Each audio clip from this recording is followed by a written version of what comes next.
Illuminati and a certain faction of the Draco.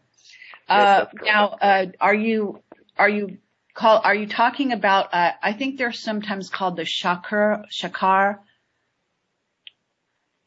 They're the winged Draco. Oh yes, the white winged ones with the blue eyes.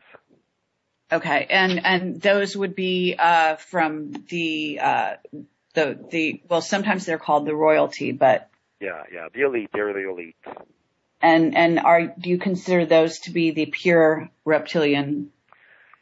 Well, let's say those would be the rulers of the races, if you will.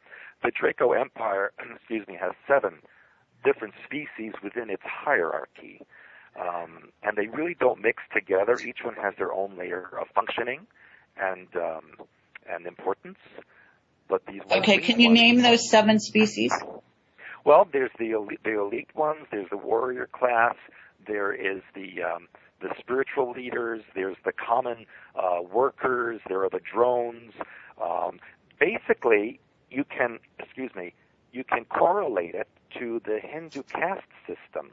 Yes, absolutely. Times based on that, you see. Yeah. So the Brahmin would be the white-winged ones, and the untouchables would be the common workers, if you will. Okay, and from your point of view, where do the Andromedans and also the Pleiadians and other ET races fit in? Oh, big question there. I've written in my books, and I've made many statements that much of the information regarding the Pleiadians is really not correct. That is mostly mind control programming that the government created back in the 60s because they felt that would be a good way to get the so-called channeled information to the public and skewer certain belief systems. The Pleiades star system is younger than our own star system, so no life developed there naturally. I do know from the history that I learned that the Pleiadian civilizations, and there's more than one because it's a star system with many stars and many planets. So when you say Pleiadian, what do you mean? Because that's like saying a European. Well, is it Dutch or Swedish or Russian or Portuguese? Sure. They're all different kinds. So when you say Pleiadian, it's a huge star system complex with many planets. And so much of what we see from there, unfortunately, is mind control and programming information. I agree.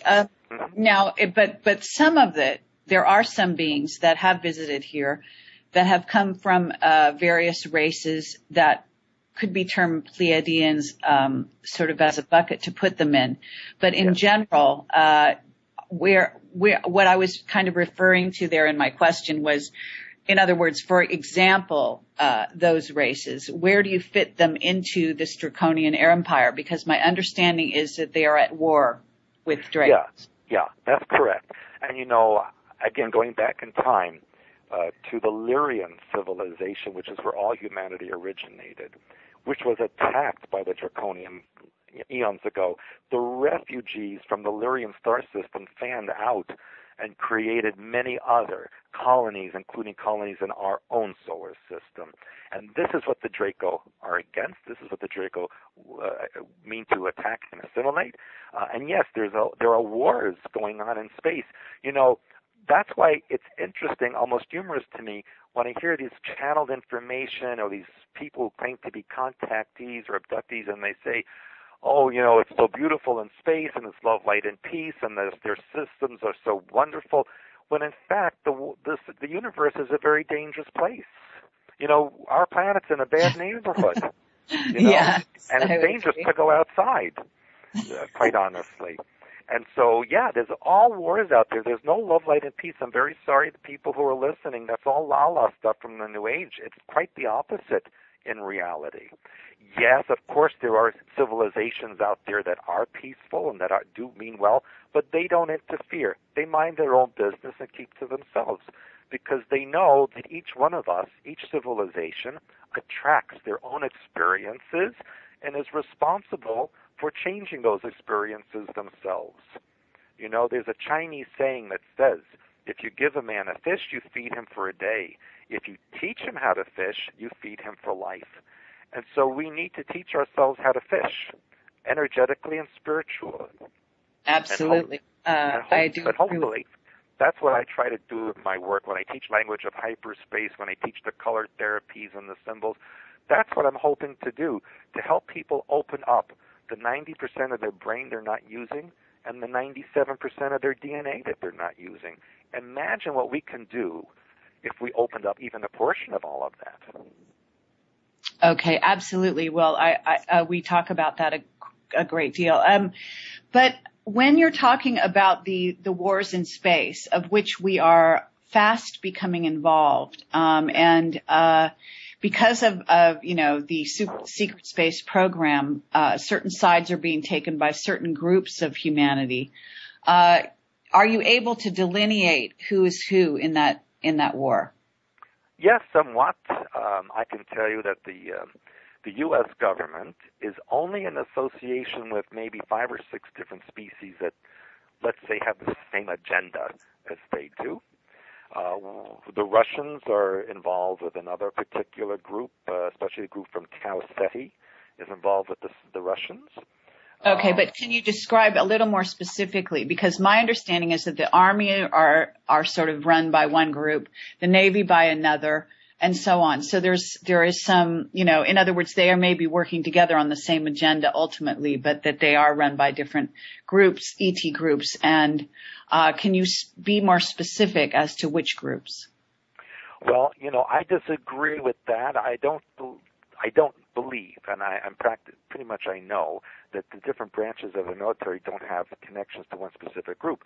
It's a across the board kind of thing, and they associate with the group for a particular project or need at the moment, but it's certainly not stuck at that.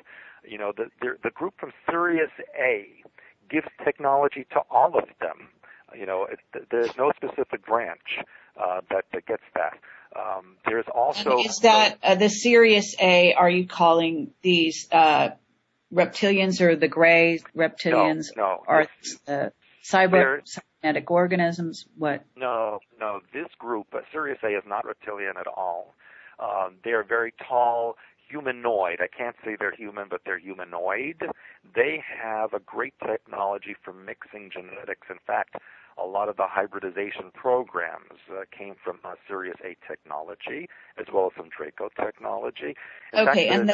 So you're referring to the Nordics? Well, no, because Nordics are more what you would call Pleiadian type, the tall blondes. All right, and Anunnaki. In other words, I'm trying to get a little more specific for people because there's a lot of jargon out there and a lot of there's a lot of use of various names of so-called ET groups, but there's no clear delineation that from people. And I'm just curious what you've seen and how you view it. Well, I'm going to tell you. I'll make an analogy because I think analogies help people to learn. My opinion is that most people right now on the earth couldn't even tell you where Afghanistan is, or if I said point to Paraguay on a map, most people couldn't do it. So what's the point of knowing all these alien groups and where they're from and who they're connecting to when most people can't even identify state capitals and countries on this earth? You understand? Okay, well, I don't think that that's really useful for this conversation. I mean, I appreciate that point of view, and that may be true of certain earthlings, if you want to call it that. But, at the moment, we're having a discussion in which we're actually going beyond that level. So let's address who the groups are that the U.S. are dealing with, who the groups are that the Russians are dealing with. I hear you say from Tau Ceti, but what specifically do they look like, and what are they referred to as, so that people begin to understand who they're dealing with, because people are interacting with these various races. Yes. Well, actually, if people would take a look at my diagram, my pictures in Blue Blood, True Blood book, I have all of the main characters there with their pictures and where they're from and what they're like. The Soviets or the Russians dealt with Tau Ceti. These group these are about between 5 and 6 feet tall. They have very pointed type ears, almost like you'd see from Spock on Star Trek, that kind of ear.